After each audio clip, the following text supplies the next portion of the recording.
Imagine waking up every single day with absolute, terrifying permanence. No closing credits, no final curtain, just an infinite, unbroken stretch of mornings stretching out into a cold, uncaring cosmos.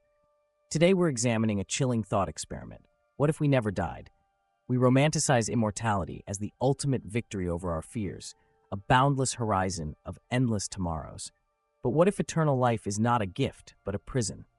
What if the absolute absence of an ending strips every moment of its meaning, turning existence into a slow-moving glacier of inescapable agony until, battered by the sheer weight of forever, we would finally beg for the sweet release of death? For as long as humanity has gazed up at the stars, we have waged a desperate, beautiful war against mortality. We build empires out of stone, weave legacies into literature, and chase medical breakthroughs, all to push back the encroaching shadow of the grave. Death is the great thief, the ultimate punctuation mark at the end of a rushed and messy sentence. We curse it, we fear it. Yet, imagine for a moment that science, philosophy, and biology finally align to conquer it entirely. Imagine a world where cellular decay is a relic of the past, where trauma heals instantly and time is no longer a predator hunting at our heels. At first, the celebration would dwarf any festivity in human history. The collective sigh of relief would shake the foundations of the earth. No more mourning at funerals, no more weeping over empty chairs. No more frantic rushing to check off bucket lists before the clock runs out. We would look out upon an ocean of time and smile, believing we had just unlocked paradise. Philosophically speaking, however, we fail to realize a fundamental truth of human consciousness. Value is entirely a byproduct of scarcity. Water is essential to life, yet it is cheap because it is abundant. Gold holds value because it is rare. In the exact same manner, life derives its vibrant, intoxicating color precisely from its canvas having an edge. Take away the cliff, and the view loses its vertigo. Take away the absolute finality of death, and time ceases to be a precious currency. It becomes a worthless, infinite pile of dust, sliding endlessly through our fingers. As the centuries roll by in an unblemished, deathless world, the first cracks in our paradise would begin to show. Psychology teaches us that human beings are creatures of adaptation. We acclimate to our surroundings, normalizing the extraordinary until it feels mundane. In a world without death, boredom would cease to be a fleeting emotion and would instead mutate into a chronic, soul-crushing disease. Think of how many books you can read, how many songs you can master, how many languages you can learn, and how many careers you can pursue. Give humanity a few thousand years, and we would run through every possible combination of human experience. We would replay the same emotional notes, tell the same stories with slightly different costumes, and visit every corner of the globe until every landscape felt as familiar as the back of our own hands. History, too, would lose its heartbeat. Progress relies on the turnover of generations, on fresh eyes looking at old problems, on young minds unfettered by the dogma of the past sweeping away the old guard. Max Planck, the father of quantum mechanics, famously noted that a new scientific truth does not triumph by convincing its opponents and making them see the light, but rather because its opponents eventually die and a new generation grows up familiar with it. If no one dies, intellectual stagnation is guaranteed. Old power structures would solidify into absolute, eternal monoliths. Tyrants would not just rule for decades, they would rule for epochs.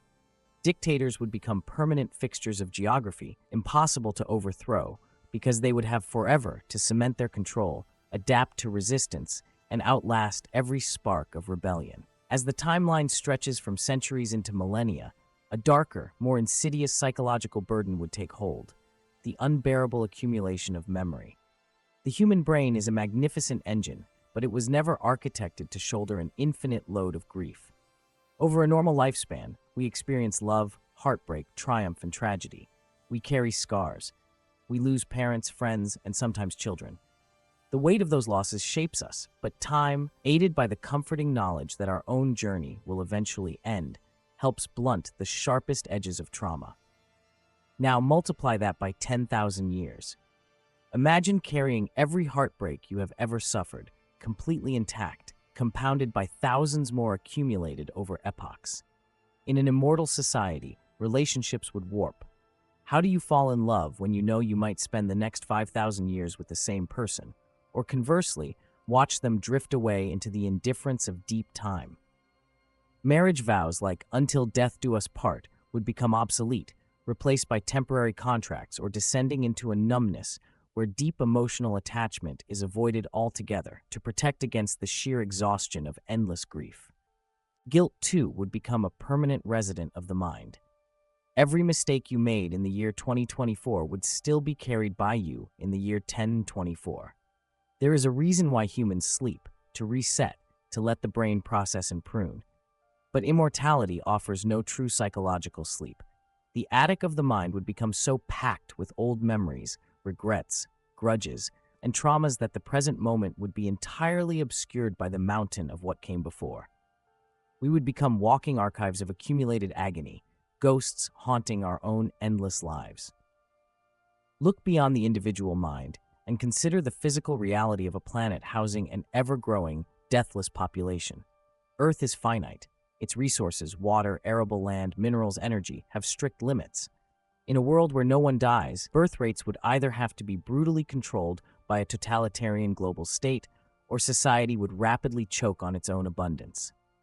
Imagine a dystopian bureaucracy where getting a license to exist or reproduce requires waiting for someone else to somehow forfeit their space, though forfeiture would be nearly impossible when no one is dying of natural causes. Cities would expand upward and downward until the entire planet resembled one colossal, hyperdense megacity, devoid of nature, choked with the echoes of billions of people who have nothing left to discover.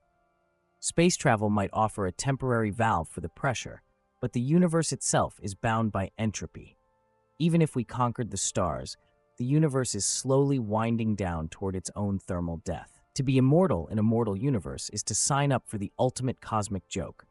Watching every star burn out, every galaxy drift apart into the cold dark, and being forced to float alone in the absolute void for trillions upon trillions of years, with no heart left to beat, no sun left to warm you, and no end in sight.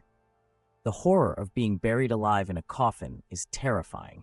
The horror of being buried alive in an infinite universe is beyond human comprehension. This brings us to the ultimate, paradoxical realization of our thought experiment. We spend our lives running away from the dark, building fortresses of medicine and philosophy to keep the reaper at bay. We curse the fragility of our bones and the ticking clock of our cells. Yet strip away that vulnerability, and you strip away the very essence of what makes life worth living. Pain gives meaning to joy, loss gives weight to love, and finitude gives absolute, breathtaking value to every single second we are granted. If we never died, the sheer crushing monotony of eternal existence, the terrifying accumulation of unhealed psychological wounds, the stagnation of our souls, and the claustrophobia of an infinite timeline would break us down piece by piece. We would look back at our brief, fragile, mortal ancestors with profound envy. We would remember the days when endings existed, when a moment was precious precisely because it could never be repeated. And finally, battered, exhausted, and weeping from the profound loneliness of forever, we would stand at the edge of the world, look up at the indifferent cosmos, and scream into the void for the one thing we spent eternity trying to escape. We would beg for death, and in that final merciful darkness, we would finally find peace.